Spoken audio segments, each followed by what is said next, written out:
Bonjour tout le monde, je m'appelle Amir Youssef, artiste plasticien. Je suis né en Alexandrie, en Égypte. En 2015, j'ai obtenu mon baccalauréat en peinture de l'école de beaux-arts d'Alexandrie, de l'université d'Alexandrie. Et en 2017, je rejoins l'école supérieure d'art d'Aix pour approfondir mes connaissances dans les nouveaux médias. Au début, c'était un peu difficile, vu que je ne parlais pas français, même en Égypte.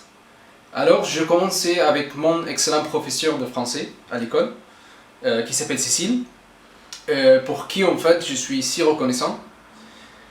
Et en parallèle, je pratique le français devant le miroir, avec mes amis, dans le travail, si je travaille à côté de l'école, de temps en temps.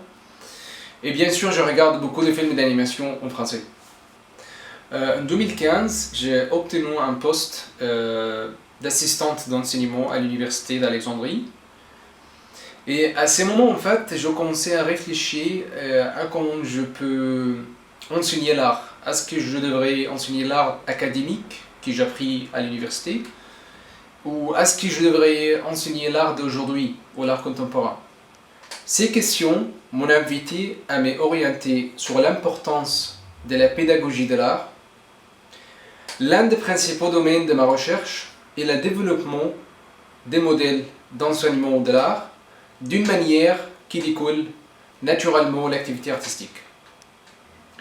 Je suis vraiment bien connu pour avoir de la chance avec les objets trouvés, et à un moment donné, en fait, je commençais à construire quelque chose à partir de ces objets, et grâce à ma passion des matériaux et de l'objet aussi, je suis également devenu obsédé par les processus de transformation et des mélanges entre les médiums et les matériaux pour créer un nouveau visuel, médium ou même un nouveau objet. Par ces processus, je me suis davantage intéressé par les médias archéologiques comme un moyen de comprendre le passé des médias que nous utilisons de nos jours et de la reproduire de les médias par les médiums d'aujourd'hui. Je suis devenu plus intéressé par des recherches sur l'histoire des objets que j'ai trouvés.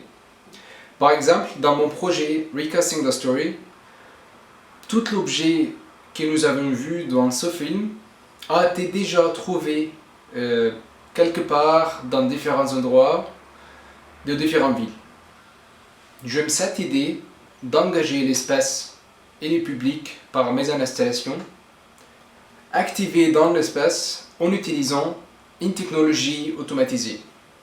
Depuis mon enfance, j'avais un grand plaisir à inventer des objets en mouvement, à transformer la fonctionnalité de mes jouets, parce que je vois de nombreuses parties de ma pratique actuelle comme un prolongement de cette curiosité pour comprendre le fonctionnement des choses et modifier leur fonction et leur signification.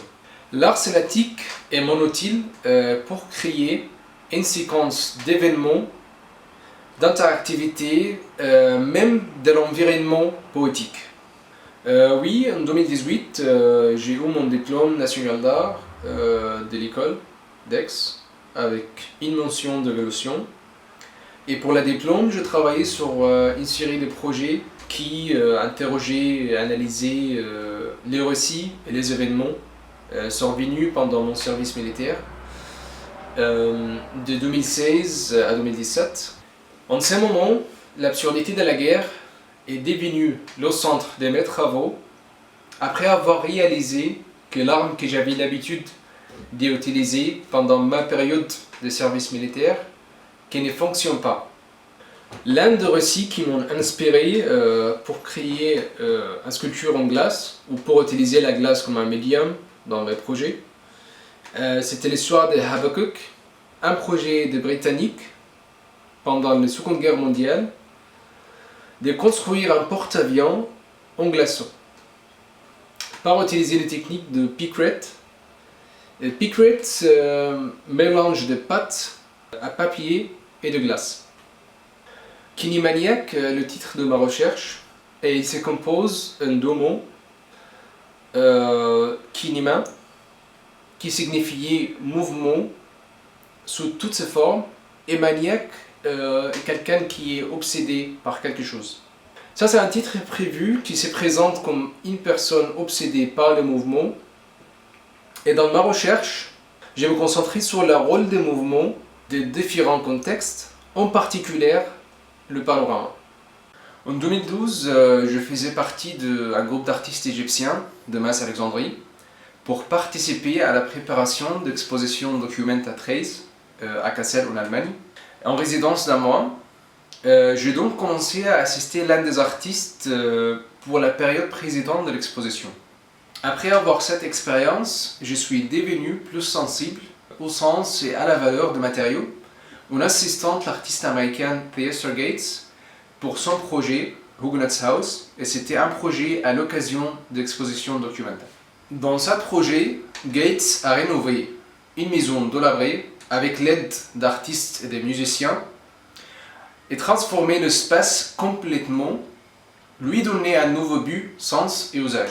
Il est devenu un espace central pour la communauté résidente et des visiteuses d'artistes, la conservateur et des visiteurs de Documenta, une partie de la communauté d'exposition. En 2012, je commençais à travailler avec Fig Leaf Studios, et c'est l'un des studios de film production en Alexandrie. Et à cette époque, je travaillais comme directeur artistique à côté de mes études à l'université. L'un des projets sur lesquels je travaillais a été le film de Wael Shawi qui s'appelle L'Arab al-Madfouna, deuxième épisode. Et ce que j'ai pris en fait dans ces projets, c'était à quel point le processus de production est énorme.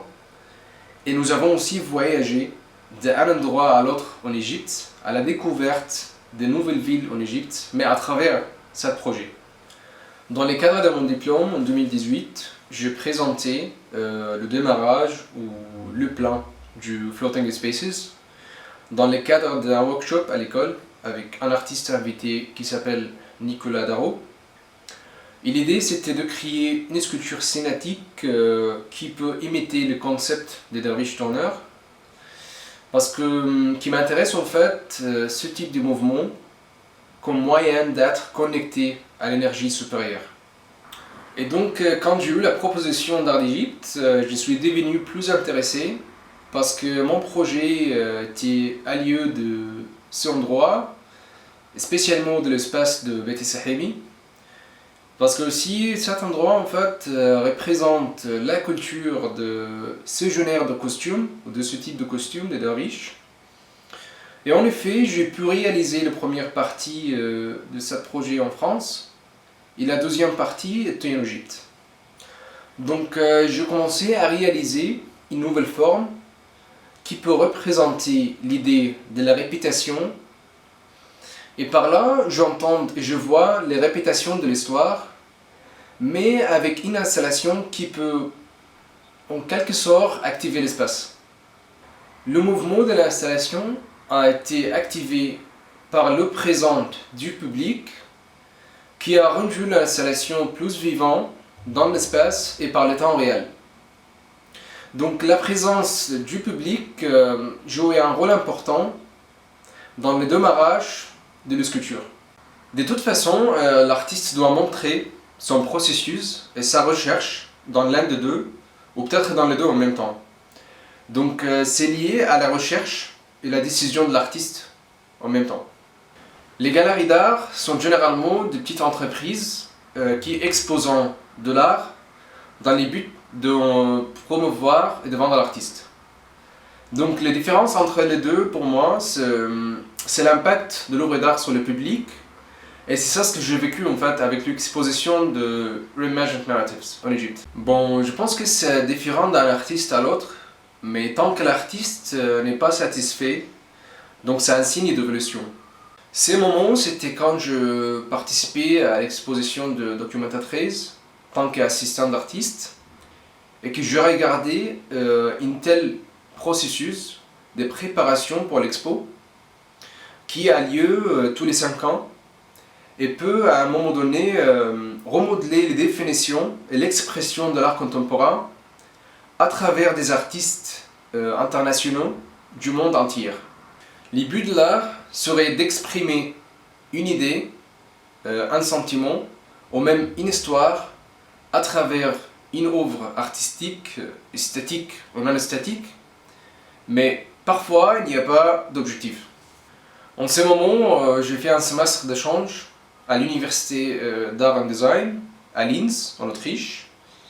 Et dans le cadre du programme, je vais exposer la deuxième version de mon projet Floating Spaces avec le festival de Ars Electronica. Bon, enfin, j'aimerais bien de remercier toute l'équipe d'Art Digit pour l'organisation et pour cette opportunité. Et merci pour mes suivis. À bientôt.